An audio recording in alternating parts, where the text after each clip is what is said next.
The relay burned on the 43rd day of dry season, which was the worst possible time, and I filed the maintenance request the same hour the smoke cleared.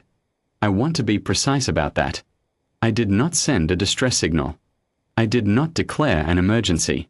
I keyed the standard repair request form into the colony's outbound narrowband transmitter, selected Infrastructure, Communications Relay, Class 3 Atmospheric, noted that our only external contact point had gone dark, and routed the packet toward the Karath trade corridor the way I had routed every other maintenance request in 9 years of running Vel Station 4's operations deck.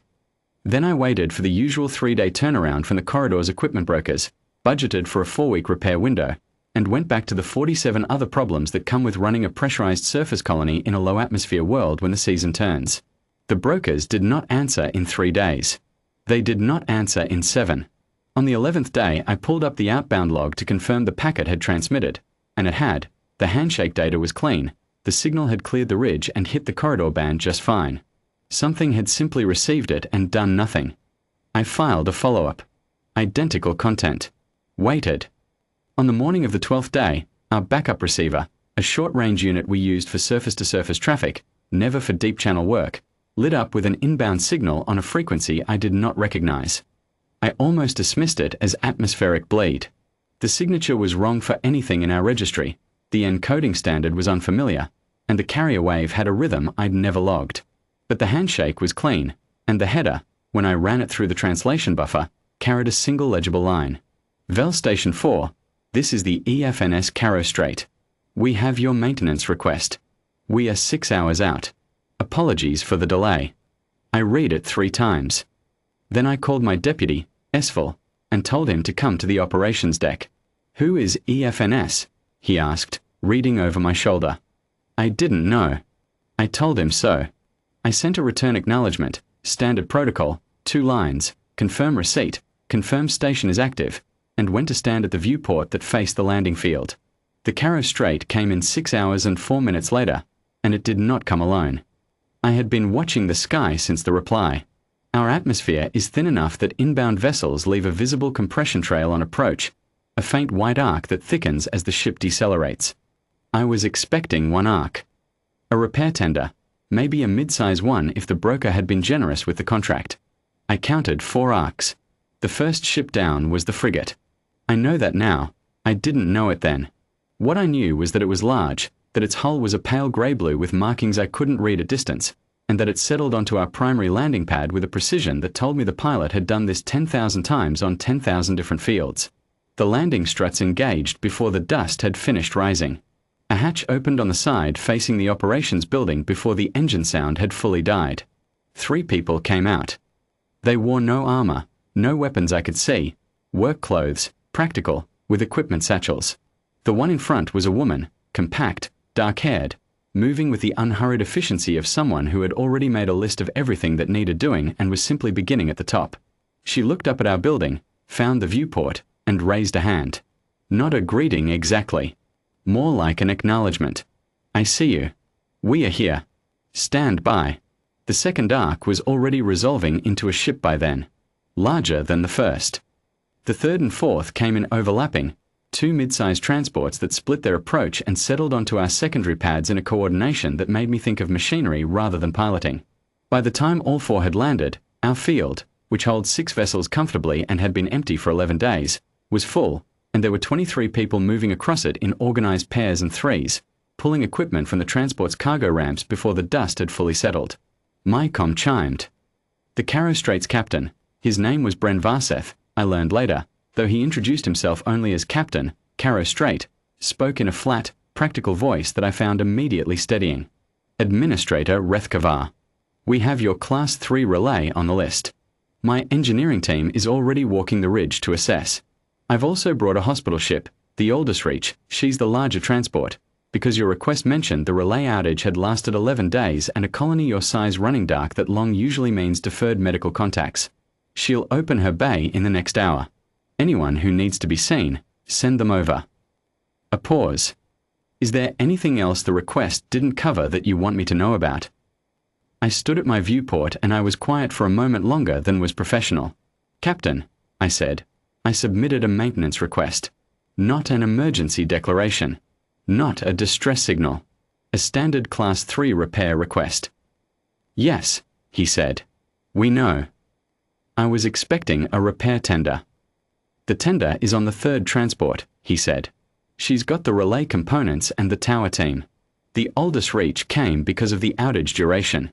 The Carrow Strait is here because we don't send engineering convoys into low-atmosphere surface stations without a cover asset. Protocol. Another pause, very brief. Is that a problem? I did not know how to explain to him that it was not a problem, that it was so far from a problem that I didn't have a word for what it was. No, I said. No, Captain, it is not a problem. The engineering team reached the relay tower in 40 minutes. I know this because S will track them on our surface sensors, and he came to tell me with an expression I recognized, the one that means he has seen something that doesn't fit cleanly into the categories he uses to understand things. The team leader, whose name I later learned was Harrow, had brought her own diagnostic rig, her own replacement coil assemblies in 3 sizes to account for not knowing our exact specifications before arrival, and 2 junior engineers who moved around the tower with practice speed. She also brought a second team member who did nothing but document, catalogued every component, logged every wear point, noted every system that was aged or marginal even if it wasn't the presenting failure. Not just fixing the relay. Assessing everything it touched. The Aldous Reach opened her bay at the second hour and sent a message through SVIL to every residential block in the station. Any colonist who had deferred a medical appointment in the past 90 days, or who had any condition requiring examination, could come to the landing field. No appointment necessary. The medical team would be available for as long as the ship was on the ground. 41 of my 312 colonists went. I did not tell them to. I did not know they would. They simply went, because 11 days without a functioning external relay had meant 11 days without the ability to contact the medical relay at Karath, and some of them had been waiting. I watched from a viewport as they crossed the field in small groups, the way colonists do when they're uncertain, not quite a crowd, too many for a delegation. The Aldous Reach ramp was lowered. A medic stood at the bottom of it, not blocking the way, just present, just visible. She was reviewing something on a handheld reader and she looked up when the first group came within speaking distance and said something I couldn't hear from the operations deck. Whatever it was, the group moved up the ramp. The medic went back to her reader. That was the moment, I think, when I understood what kind of people these were. The relay was operational by the 4th hour. Harrow transmitted a completion report to my desk and a full maintenance log of everything her team had touched, including 6 items they had repaired or replaced that had not been in my original request, where points they had found during assessment that they had corrected on the same visit because, as the log noted in flat, professional language, it was more efficient to address secondary deficiencies during a primary maintenance visit than to schedule a return. I read that line twice. Captain Varseth called me again in the 5th hour. Relay is certified operational. Aldous Reach is finishing her last patient contacts. We'll be ready to depart at your clearance. Anything else before we go? Captain, I said, I need to ask you something. Go ahead. Why did you come? Yourself, I mean. The Carrow Strait. You are a... I checked the registry I had pulled up in the past 4 hours. You are a combat frigate. Correct. I sent a Class 3 maintenance request. Yes. That does not warrant a combat frigate. There was a pause on his end that was not confusion. It was the pause of a man selecting an answer from several available ones. Administrator, he said, you were dark for 11 days. Colonies go dark for a lot of reasons, and most of them are fine, and the reason in your case was exactly what you said it was. But we don't know that until we get there. And if the reason had been something else, he stopped. The engineering team needs a cover asset. That's all it is. The Carrow Strait is the cover asset.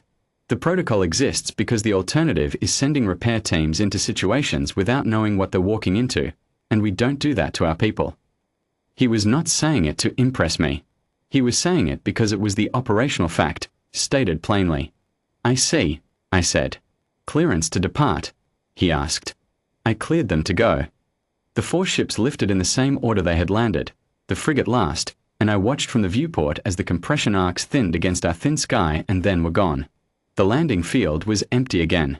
The relay tower on the ridge was running clean for the first time in 12 days. Harrow's team had also corrected 2 frequency drift issues I hadn't known to report. The operations deck was quiet. Esfel was already drafting the incident follow-up for the colony record. I sat down at my desk and opened the damage assessment form. Standard post-maintenance protocol. Category fields, response source fields, cost apportionment fields. I stared at them for a long time. There was no field for a combat frigate sat on our landing pad for 5 hours because the engineering team needed a cover asset, and the protocol exists because they don't send their people in without knowing what they're walking into.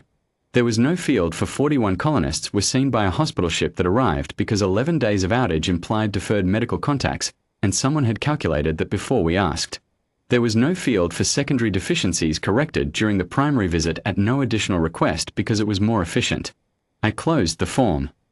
I opened a blank document instead, and I wrote what I had seen in plain language, and I put it in the colony's permanent record under the heading I had decided on during those last 5 hours at the viewport. What Earth sends when you ask for a repair tender? The relay has been running clean for 47 days now. We've had 3 successful broker contacts through the corridor, 2 medical consults via the newly stable uplink, and 1 routine check-in from an infrastructure oversight body I had never heard from before. They logged our station as recently serviced and flagged us for standard follow-up in 6 months. I haven't heard from the Carrow Strait again. I don't expect to. They went where the next request was waiting. That, I think, is the part that stays with me. Not the frigate on the field, not the hospital ship, not the engineering team fixing things I hadn't known were broken. It's the fact that for them, it was protocol. They came with everything they came with because that is simply what they do, and when it was done they went, and somewhere else a relay burned, and they went there. I filed a Class 3 maintenance request. They treated it like it mattered.